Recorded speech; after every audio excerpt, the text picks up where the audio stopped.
and happy Halloween. Quiero decir primero que estoy aprendiendo castellano, entonces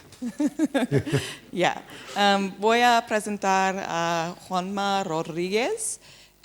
Juanma lleva 20 años dedicado al desarrollo de negocios, 5 de ellos donde tuve la suerte de enfocarse en proyectos de análisis de datos aplicados al turismo.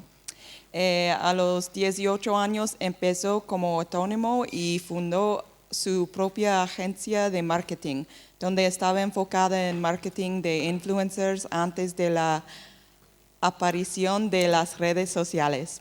Esta experiencia inicial se llevó a encontrar a más de 20 personas y a trabajar con grandes cuentas, aunque finalmente cerró la agencia para dejar de centrarse en su marca personal y enfocarse en proyectos más escalables.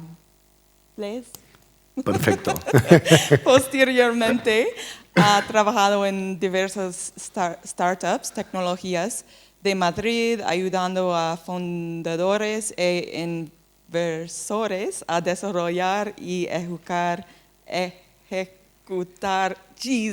planes para escalar sus empresas a través de múltiples rondas de inversión. Este recorrido se permitió crear su propia empresa orientada al ayudar a startups y proyectos tecnologías a penetrar nuevos mercados y alcanzar sus objetivos de crecimiento, por supuesto, que utilizando siempre WordPress para nuestras soluciones web. Desde principios de año es el Country Manager de SiteGround y está redescubriendo el mundo y la comunidad WordPress. Está entusiasmado por aportar a valor la comunidad y compartir sus conocimientos en WordCamp Granada 2024. Gracias. Muchas gracias. Bueno, buenos días. Espero que estéis ya despiertos con el primer café y estoy muy, como decía, estoy muy entusiasmado y muy contento de estar aquí. Y tengo que deciros que es un poco tostón la presentación, o sea que espero que no se aburra. Hay muchos datos y para resumir mi presentación un poco, soy el Country Manager de SiteGround y desde principios de año, y por eso estoy aquí hoy y redescubriendo el mundo WordPress y las WordCamps y el mundo del hosting. Pero particularmente para esto he trabajado con Carto, que es una plataforma open source española de análisis de datos geoespaciales. Y allí he tenido la oportunidad de trabajar con muchas fuentes de datos, privadas y públicas, para gobiernos y empresas y hacer proyectos bastante chulos, donde aprendí muchísimo y donde quería compartiros un poco mi visión de lo que he aprendido y cómo veo, por un lado, el turismo, España, el análisis y el uso de estos datos y qué historias nos puede contar y, sobre todo, qué tendencias, ¿no? Y cómo he aprendido a mirarlo. Entonces, en 2017 tuve la suerte de estar en Lanzarote y de participar en una conferencia con el exministro de Turismo, Miguel Sebastián, y el presidente de Asia Hoteles. Y no sé por qué estaba yo allí con estos pesos pesados, pero la verdad que me ha servido para aprender muchísimas cosas, no solo por la presentación, sino porque he tenido la suerte de compartir el vuelo con el exministro de Turismo y he aprendido muchísimo de cómo enfocaba y miraba a la evolución del turismo, ¿no? Y luego es cierto que vino la pandemia y pareció que las cosas iban a cambiar, pero en el fondo nos dimos cuenta de que no. Entonces, para mí lo más importante que vi es la tendencia de cómo se democratizó el turismo, ¿no? Y como actividad para la población. Y cómo esto va a seguir la misma tendencia. Si nos fijamos en 1950, solo el 1 o menos del 1% de la población hacía turismo. Era una actividad que estaba reservada para el 1%, ¿no? Algo muy, muy, muy exclusivo, donde no estaba democratizado. Y la aviación, ¿no? El acceso a los vuelos y a la capacidad de viajar, y la reducción de los costos de transporte lo que hizo fue una expansión brutal en el turismo. Y en la expansión brutal del turismo viene con el mercado del turismo y lo que la gente, ¿no? Y el impacto que esto tiene en la economía y en todos los negocios que se crean alrededor y sobre todo para España, que es potencia en turismo, ¿no? En 1980 ya subieron a un por 10, o casi un por 10, ¿no? Y en 2019, antes de la pandemia, ya estábamos hablando de 1.500 millones de turistas, aproximadamente un 20% de la población mundial, lo que hace un 60x de incremento. Y esto es algo que a mí me abrió mucho los ojos, porque al final es una tendencia que marca que no se va a revertir. Y esto crea puestos de trabajo, modelos de negocios y muchísimos beneficios, sobre todo para un país como España, que ahora vamos a ver, pero en muchas cosas no, pero en materia de turismo, yo lo que me he dado cuenta, y a la hora de poner desde una empresa de tecnología, una startup, un hotel, una cadena o lo que fuera, siempre España, a diferencia de otros sectores, cuando se habla de turismo es potencia mundial, ¿no? Y es referencia, y entonces siempre se juega en primera. Y esto es algo que se tiene que aprovechar, y que se tiene que aprovechar de manera consciente y estratégica, y nada mejor que mirando datos, ¿no? Y analizando y entendiendo qué se puede hacer con los datos para que, bueno, se cuide también la evolución a largo plazo de los destinos y se pueda tener un modelo de negocio sostenible, ¿no? Y también respetando los destinos. Entonces, esto es cómo se ve el crecimiento y cómo se ve un crecimiento exponencial, en este caso, de los turistas internacionales. Entonces, 25 millones, un por 10 a 1980, bueno, 1.500 millones, y en 2030 se sigue esperando que se evolucione. Y esto hay muchas cosas como las redes sociales, Instagram, que incitan a que esto siga sucediendo. Ahí está. Había un video que a ver si se...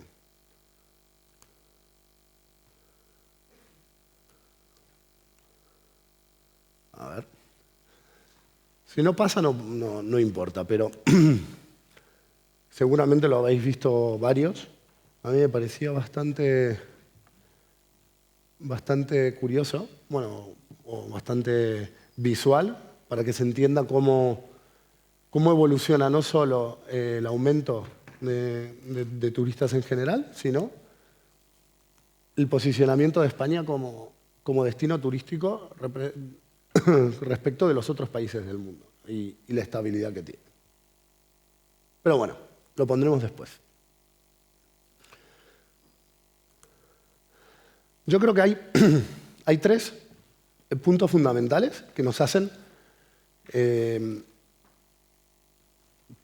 encontrarnos con este panorama en el que podemos realmente no solo visualizar, sino entender lo que está pasando y hacer proyectos concretos.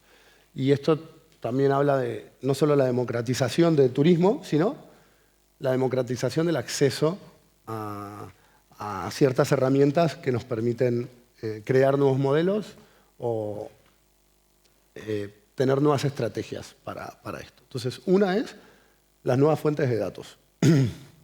La otra es las nuevas capacidades de análisis, que esto es algo nuevo que está en constante evolución, y los nuevos usuarios. Como les decía, yo estuve en Carto, tuve 4 o 5 años en una empresa que era un open source, código abierto, en donde hacíamos proyectos de análisis de datos y trabajábamos muchos con empresas privadas que tienen datos, que ahora lo veremos, para que se entienda un poco qué se puede hacer, qué tipo de fuentes de datos hay. Pero también donde hacíamos muchos proyectos de la mano de gobiernos, donde se podían acceder a datos donados para crear estrategias de destinos turísticos, es decir, de que los gobiernos puedan decidir cómo planificar los centros urbanos, cómo planificar la otorgación de licencias, las rutas, el transporte público, la publicidad, ¿no? ¿Qué tipo de turista? ¿Cuál es el turista que más valor aporta a un cierto destino y cómo enfocarnos en atraer ese tipo de turista? Al final, todos los gobiernos o todos los destinos lo que tenemos es, lo que tienen es el objetivo de que atraer turismo de valor, ¿no? Y ese es un turismo que aporte, que deje algo y que tenga un ticket alto. Entonces, a ver si pasa. Vale, nuevas fuentes de datos. A mí, otra vez, en temas de crecimiento exponencial, algo que muchas veces me explota la cabeza es ya en 2010 habíamos creado el 90% de datos, más datos que toda la historia de la humanidad anteriormente. En 2025, fijaos, es un 40x de los datos que se crean en 2010. Y en 2020, perdón, un 40x. Y esto quiere decir que el 90% de los datos, ¿no?, que se crearon en los últimos 2 años son mayores a todos los datos que se crearon anteriormente. Y es una tendencia que se sigue dando. ¿Por qué? Porque hay nuevas fuentes de datos. Tenemos las redes sociales, dispositivos conectados a Internet que están generando datos constantemente, el comercio electrónico y todo lo que es la geolocalización. Pero lo interesante es que el 80% de los datos, y esto era antes, en 2019, 2018, hoy probablemente sea mayor. El 80% de los datos tienen un componente geoespacial. Es decir, se puede utilizar el componente geoespacial, que puede ser desde un GPS, un tag, o coordenadas, o incluso un código postal, distintas formas que podemos hacer que se georreferencie, y eso nos va a permitir hacer nuevos análisis. Y algo que pasó a lo largo de la historia, que fue lo que cambió completamente esto, es la creación del GPS en 1970, pero sobre todo en el año 2000, el gobierno americano permitió el uso comercial del GPS. Y esto cambió completamente la forma en la que podemos interactuar con los datos. Ni hablar del iPhone, ¿no?, que al final fue lo que hizo que se democratice y que todos los datos que se generen se puedan georreferenciar. Y nos lleva al año 2024, en donde sabemos que todos los datos que existen, el 80%, tienen un componente geoespacial. Cada vez más, pero no tanto todavía, se utiliza eso para hacer nuevos análisis y sacar nuevos patrones y tomar decisiones. ¿Qué tipo de datos solemos tener o solía yo trabajar?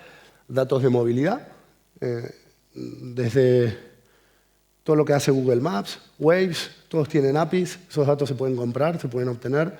Hay datos públicos, hay otros privados, hay empresas que se dedican a vender datos. Transacciones financieras, todos los bancos, cada vez que uno hace una transacción, está dejando un dato, ¿no? Y ese dato tiene un timestamp, tiene un monto, el origen de la tarjeta, en dónde se hizo, ¿no? Desde el TPV hasta el dueño de la tarjeta, el banco que es dueño de la tarjeta tiene esos datos, pero también el banco que es dueño del TPV tiene toda la información. Y esos datos muchas veces se dan a los clientes, que son dueños de comercios y de negocios, para que tomen decisiones, pero muchas otras veces se venden o se utilizan para hacer proyectos.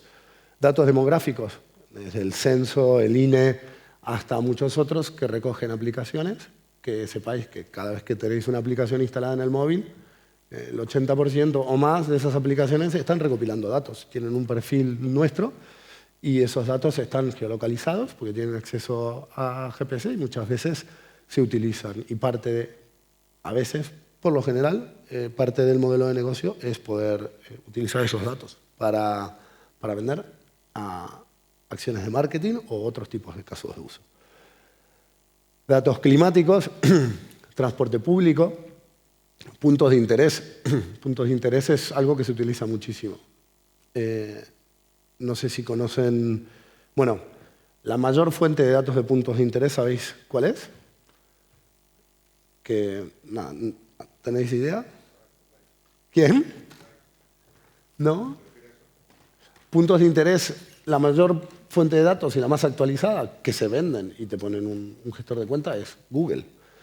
Al final, por ejemplo, tú quieres abrir una farmacia, ¿no? Porque yo lo he hecho, o clínicas dentales, que he hecho muchos proyectos de ese tipo.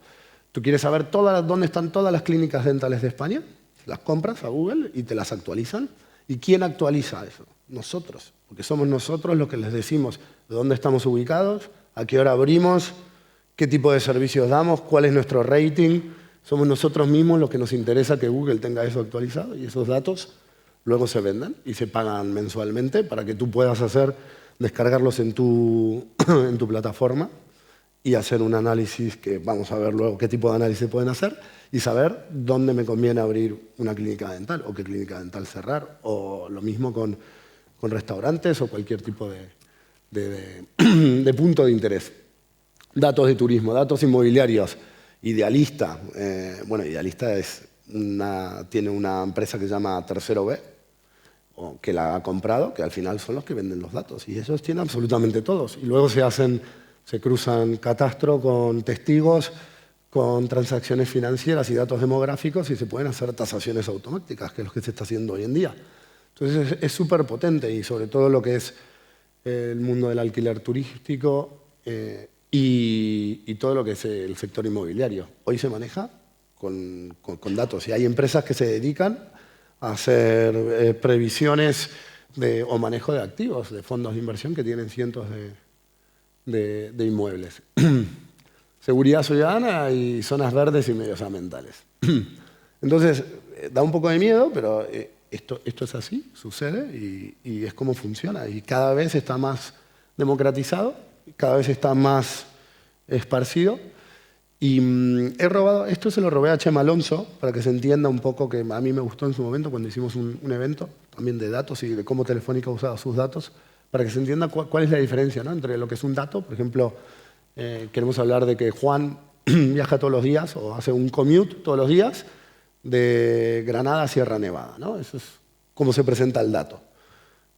Y esto podría ser una empresa de telefonía, ¿no?, que tiene todos esos datos, porque al final ellos saben dónde vivimos, dónde trabajamos y pueden sacar patrones y utilizarlos, venderlos, comercializarlos o darlos a sus propios clientes. Un dato anonimizado, ¿no? Es alguien viaja todas las mañanas de una ciudad a una montaña. Un dato pseudo anonimizado se pone un ID y se puede decir que tal ID o identificador viaja todas las mañanas de Granada a Sierra Nevada en coche. Y luego los datos agregados, ¿no? Sabemos que todas las mañanas hay 134 personas que viajan de Granada a Sierra Nevada en coche. Y esta es la forma en la cual este tipo de datos se suelen tratar respetando la privacidad, que bueno, la verdad que hay que decir que en Europa es bastante mejor que en otros países del mundo. Entonces,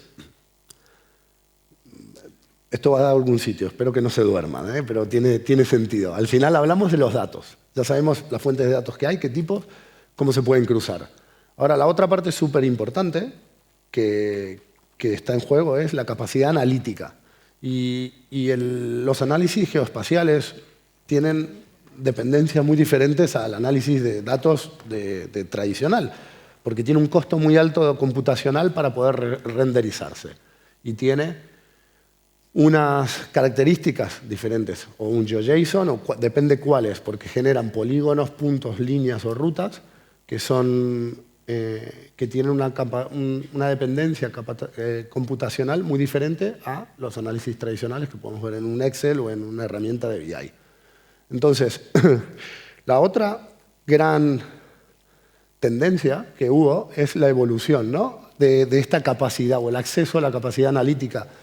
Había un monopolio que era el de ArcGIS, que es una empresa canadiense, que Esri, que muchos la conoceráis, que en 1980 se creó y era la única empresa que producía este tipo de software y de capacidad analítica. Y esto era on-premise, ¿no? Era una implementación súper costosa, requería que todas las personas que interactúen estén tituladas y tengan que sacar una carrera para poder manejar estos datos, estas herramientas, y entonces hacía el acceso a este tipo de análisis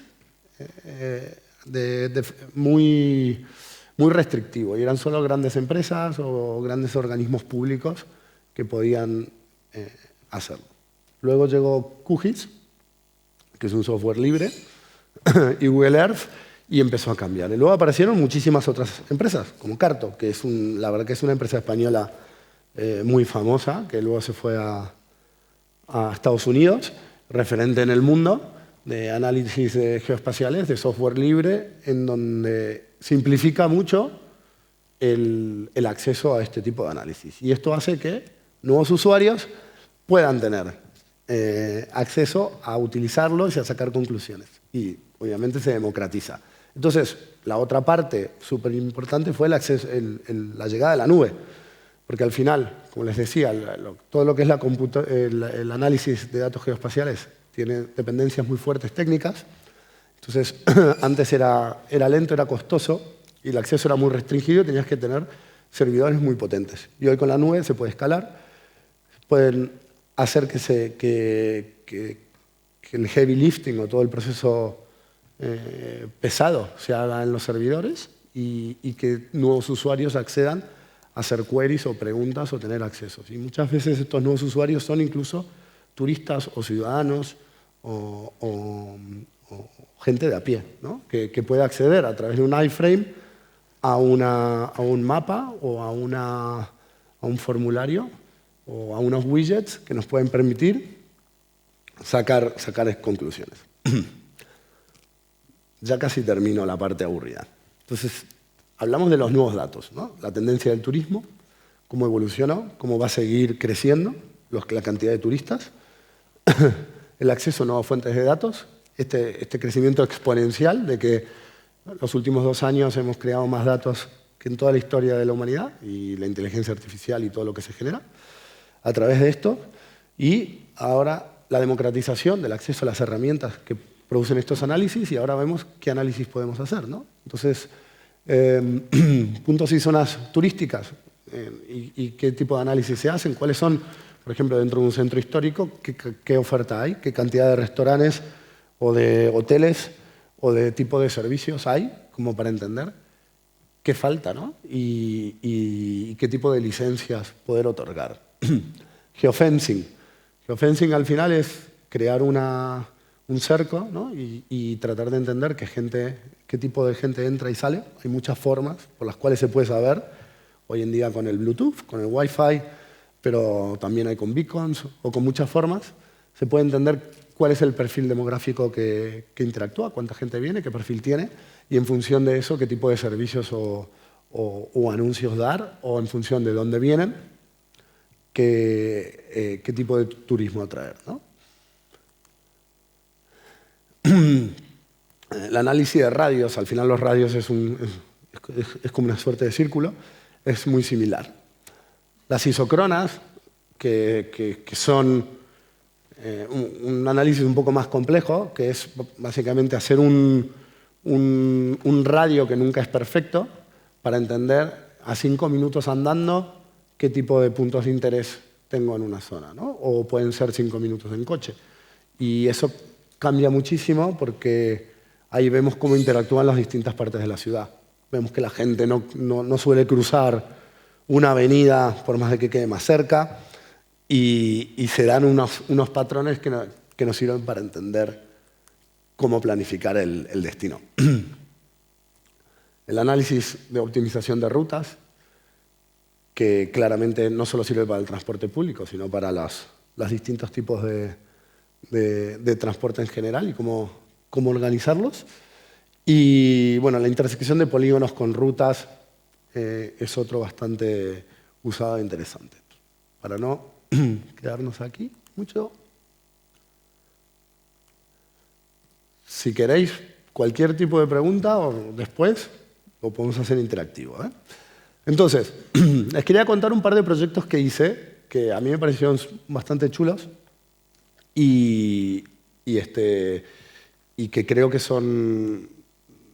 Hay algunos un poco más grandes, pero también hay algunos que son bastante realizables, de código abierto y que se pueden implementar en cualquier destino turístico y por desarrolladores o por gente sin necesidad de grandes recursos. Hicimos un proyecto con la Generalitat de Barcelona para ver el movimiento turístico y el comportamiento. Lo hicimos gracias a que BBVA, Telefónica donaron los datos y por eso no lo tengo, porque se habían donado los datos por 2 años y luego estábamos obligados a borrarlos.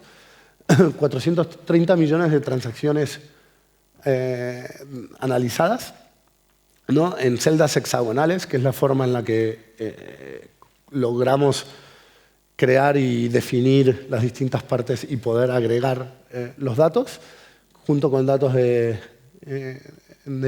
telco también. Y lo que pudimos ver es los patrones de comportamiento. Como les decía, borramos los datos, pero en su momento, esto fue en el año 2018, identificamos y ayudamos en lo que es la Sagrada Familia, el Parc Güell y todos los puntos clásicos de Barcelona.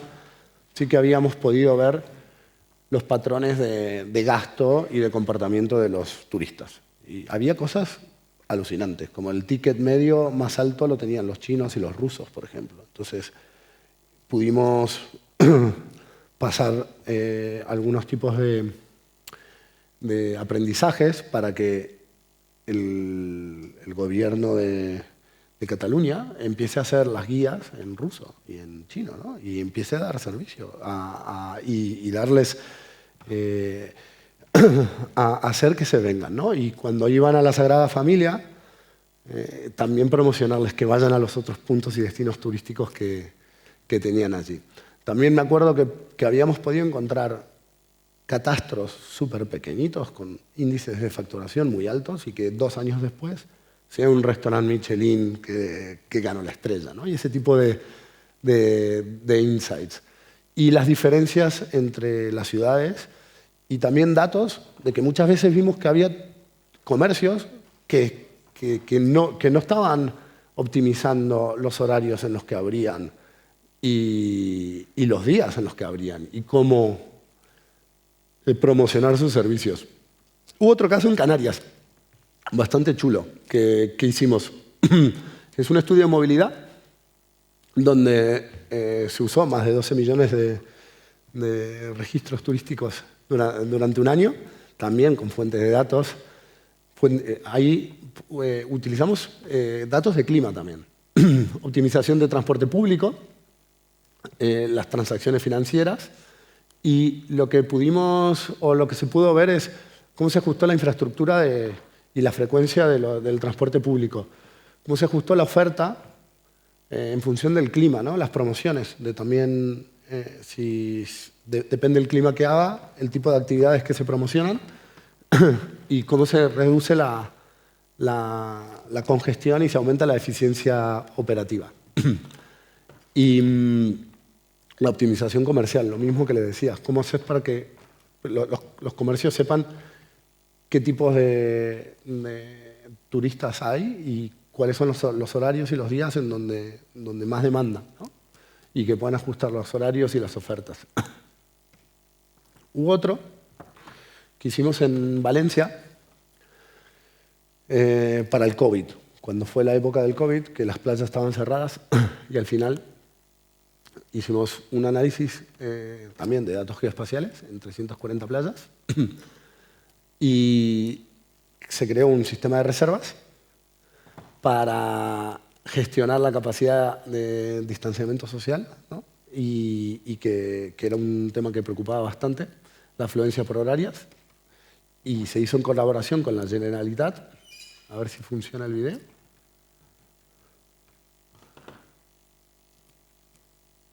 Bueno, y donde también no funcionan, ¿no?, los videos. No.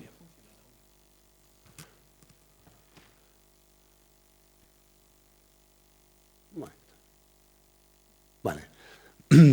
Que al final, gracias, se servía en un WordPress, ¿no? Y estaba accesible a todos los turistas para que puedan directamente reservar el turno en las playas y también entender cómo se estaba comportando. Al final yo creo que, gracias, es bastante chulo todo lo que se puede hacer. Siempre suelen ser los gobiernos los que pueden generar esta colaboración, porque los datos, es cierto que hay muchos datos que son privados, pero las empresas suelen estar dispuestas a donarlos para este tipo de proyectos. Bueno, no sé si conocéis a los chicos de Rural Hackers, no sé si vino Ignacio, ¿sí? ¿Conocen? Claro que sí, que son súper chulos. También están haciendo proyectos y a mí me gustan mucho y los quería dar un poco de visibilidad porque en el fondo son proyectos que los hacen con muy pocos recursos, que tienen un enfoque completamente distinto, pero que también utilizan tecnología y datos. Y se hace para preservar los medios rurales, porque no todo es... hay una epidemia de Airbnb y alquiler vacacional que tiene que gestionarse con cuidado y estrategia, y esto es un poco todo lo contrario, ¿no? Es para realmente preservar las zonas rurales, el patrimonio cultural y nacional, y en este caso se hizo con un proyecto de realidad aumentada, es de código abierto, se puede replicar, y lo hicieron los programadores residentes de Rural Hackers. Hay mapas interactivos y la verdad es que esto sirve también para conectar con la historia del lugar, cómo se vivía en estos... como si fuese, ellos muchas veces lo llaman como la ruta de Santiago, pero alternativa, ¿no? Que entiendas esos caminos y esos sitios, cómo los vivían hace 100, 200 años y que se pueda preservar el patrimonio. Entonces tiene un impacto cultural muy grande, genera interacción, es escalable porque se puede replicar en cualquier región y yo les aconsejo a cualquiera que lo quieran implementar. El código está en GitHub y la idea es de que se pueda replicar en todos los destinos que queráis. Me quedan 2 y pasamos a las preguntas, así no os aburro. Tengo unos colegas con los que trabajamos muchos, hicimos un proyecto de Mogu, que son de aquí de Sevilla. Y esto era un poco lo que les comentaba antes. En España, al final, en lo que es materia de turismo, siempre es potencia mundial, ¿no? Y jugamos en primera. Y cualquier cosa que quieras hacer termina siendo algo de relevancia. Y Mogu es una empresa de turismo, es una startup que lleva poco tiempo y al final lo que hizo es crear una plataforma de análisis de datos geoespaciales para hacer más eficiente la creación de rutas a medida de los distintos turistas usando fuentes de datos públicas como el turismo, Google Trends, el INE y OpenStreetMap, que los recomiendo muchísimo. OpenStreetMap al final tenéis muchísimos datos y son libres. Y el objetivo era que se creen las rutas y las propuestas turísticas a medida para los clientes de forma automatizada utilizando inteligencia artificial, pero en realidad es machine learning. Y utilizando Google Trends, ¿no? ¿Cuál es el comportamiento de búsquedas de los destinos turísticos? Eurostat, ¿cuáles son los datos de los destinos turísticos de Europa? El INE, sobre todo información de alojamientos, de plazas, hoteles, geolocalización de todas las infraestructuras, puntos de interés. Y con todos estos datos se identifican patrones, rutas óptimas, y en función de quiénes están utilizando o planificando el viaje, se generan las ofertas y se automatiza. Y esto se escala a distintos proveedores de viajes turísticos. Entonces, bueno, es bastante chulo porque aumentaron la facturación. Acaban de levantar, no sé si es público, mejor no lo digo. Se personaliza todo en tiempo real. Están exportando la tecnología y el uso, como les decía, al final, al ser turismo, en España somos potencia mundial y se está llevando a muchos otros países y hay una reducción de costes bastante importante. Y la última, también de Rural Hackers, el proyecto de Chronograph, que es similar, ¿no? Al final se quieren monitorar los cambios en los ecosistemas, ¿no? Y preservar las áreas rurales, haciendo con códigos QR, poniéndolos en los distintos puntos de interés, que estamos hablando de zonas muy rurales, donde se suben imágenes para que se monitorice el estado y la preservación de estas áreas. Está en beta, se puede compartir el código. La idea es de que todas las comunidades rurales lo puedan implementar si quieren. Es un proyecto que no necesita grandes recursos ni grandes datos y es otra forma en la cual yo creo que se puede ver las distintas formas de utilizar. ¿Cómo vamos? Perfecto. Bueno, les dejo unos datos y pasemos a las preguntas de por qué me gusta o me parece que España es potencia a nivel de turismo. Así que, perdón por el tostón, esta iba a ser una charla aburrida y de datos. Espero que haya tenido sentido y dejamos unos minutos para preguntas. Gracias.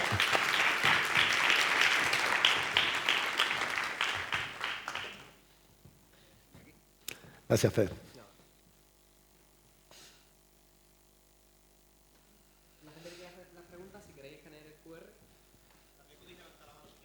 Sí, si quieren.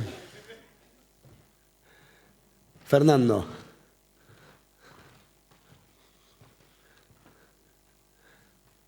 Bueno, para nada ser un tostón, ha sido muy interesante. Y se debería hablar más de esto. Me llama mucho la atención todas las cifras iniciales de las que hablabas, del crecimiento en España desde los años 70 o casi 80 hasta hoy. Mundial, ¿eh? Eso fue mundial, turismo mundial, sí. Pero bueno, también en España. Sí, sí, claro.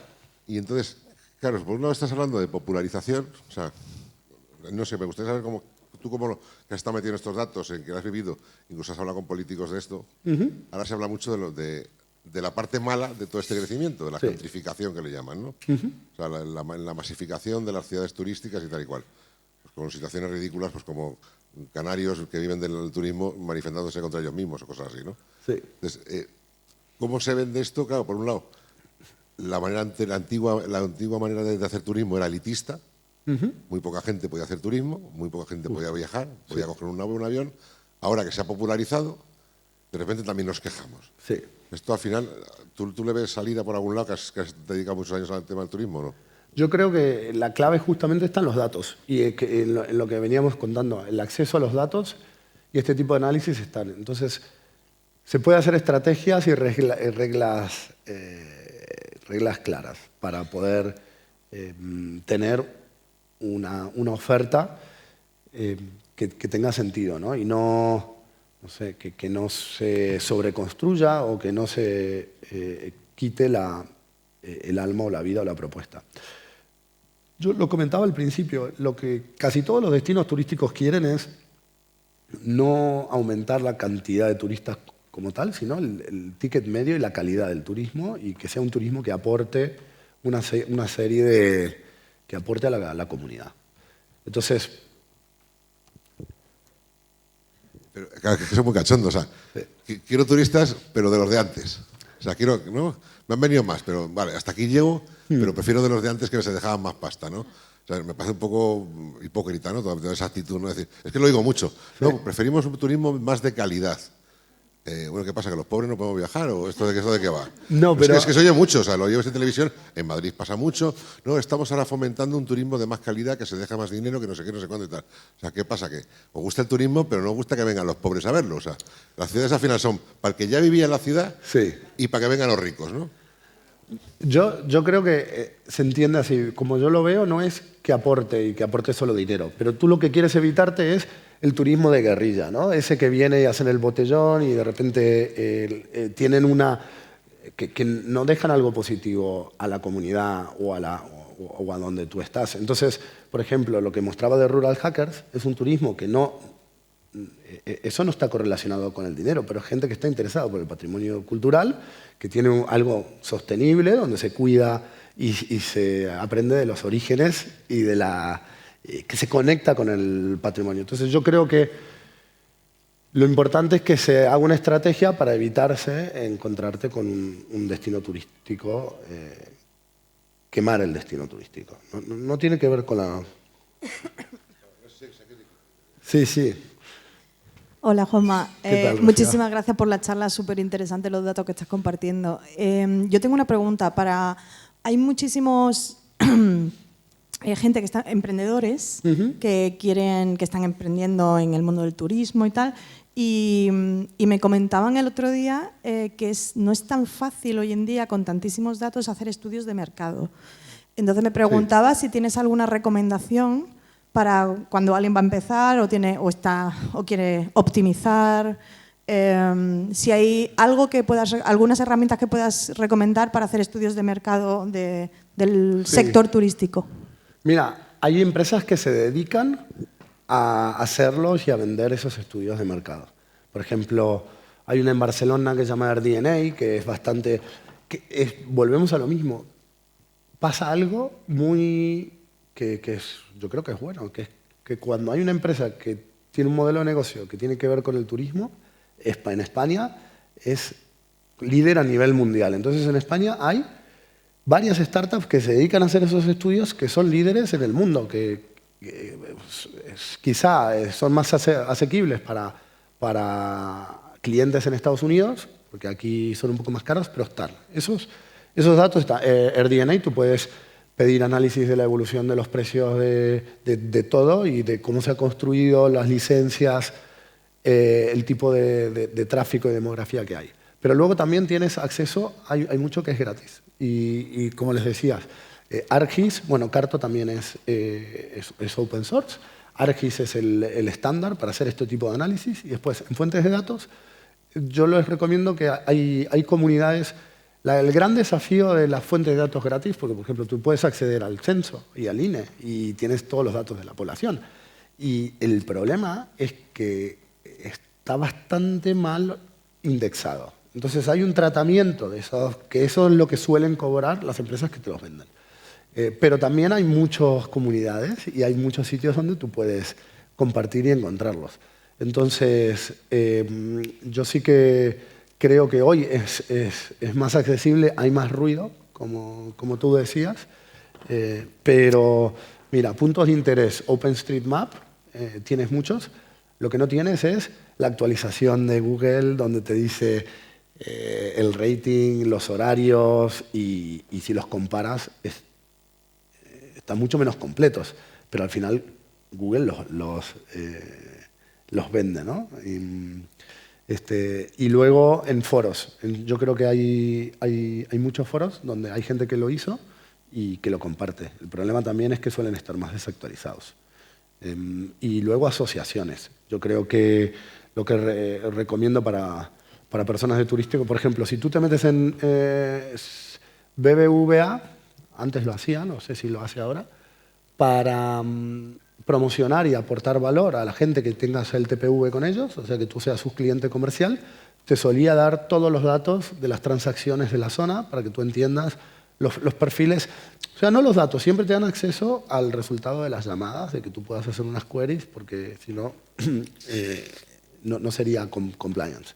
Pero incluso Vodafone o Telefónica, cuando tú eres un cliente comercial, te suelen dar eso hoy en día como un servicio agregado a lo que tienen.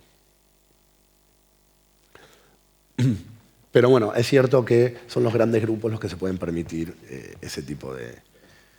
Sí. ¿Tenemos tiempo para una más? ¿O creo que no. Muchísimas gracias. A ti, muchísimas Una taza. gracias a ti. Sí. Gracias. Y ahora vamos a tener el desayuno y café y todo eso. Y Happy Halloween. Gracias, Juanma. Muchas gracias.